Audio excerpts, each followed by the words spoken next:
কেমন আছেন সবাই? আশা করি সবাই ভালো আছেন।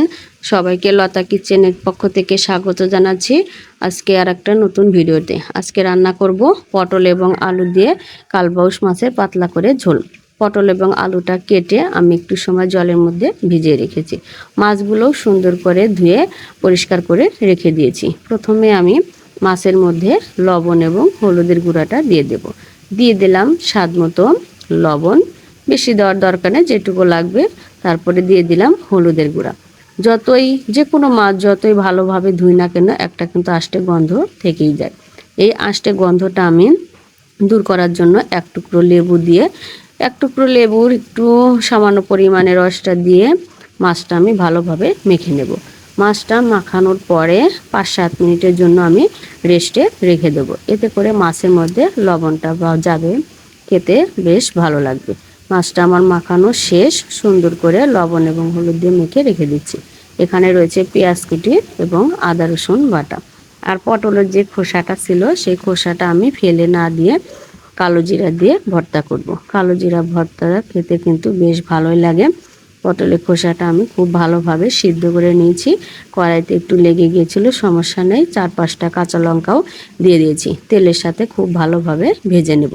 এখন দিয়ে দিলাম একটু কালো জিরাটা দিয়ে পটলের খোসা, রসুন, কাঁচা লঙ্কা খুব সুন্দরভাবে ভেজে নিয়েছি।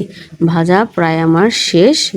দেখবেন যে পটলের খোসাটা আমার সিদ্ধ হয়েছে কিনা। ভালোভাবে সিদ্ধ হয়ে গেছে। শিলনোড়ার ওপর আমি বেটে নেব। এই দেখুন, আমি হাত দিয়ে একটা দেখিয়ে দিচ্ছি কত সুন্দরভাবে সিদ্ধ হয়ে গেছে। যখন বাটবেন একটু লবণের ছিট দিয়ে নেবেন। এখন আমি কড়াইতে পরিমাণ মতো তেলটা দিয়ে দিয়েছি। তেলটা গরম হয়ে গেছে, সবগুলো মাছ ছেড়ে দিয়েছি। মাছগুলো আমার একটা পাশ হয়ে গেছে, উল্টিয়ে নিয়েছি। সুন্দর করে ডুবো তেলে লাল লাল করে ভেজে নামিয়ে নেব।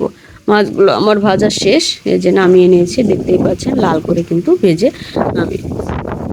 এখন এই যে আমার কালো জিরাটা ভর্তা করাও হয়ে গেছে।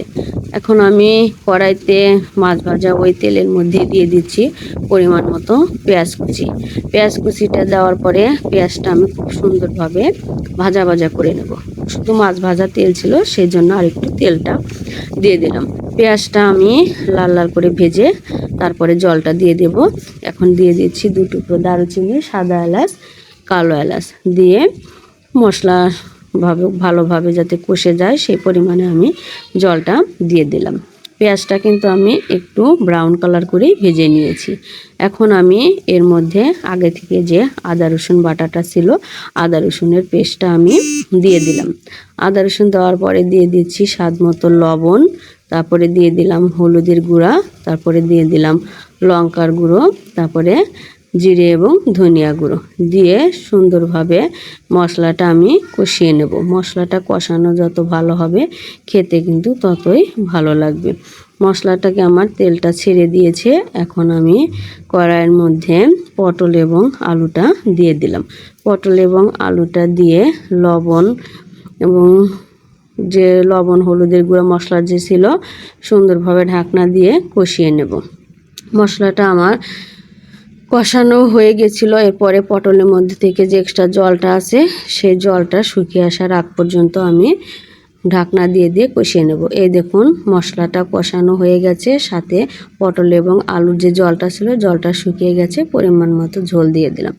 ঝোলে আমার ফুট এসে গেছে। ভেজে রাখা মাছগুলো সব দিয়ে দিচ্ছি। মাছগুলো দেওয়ার পরে চুলার উপর আমি হাই হিটে রেখে দেব।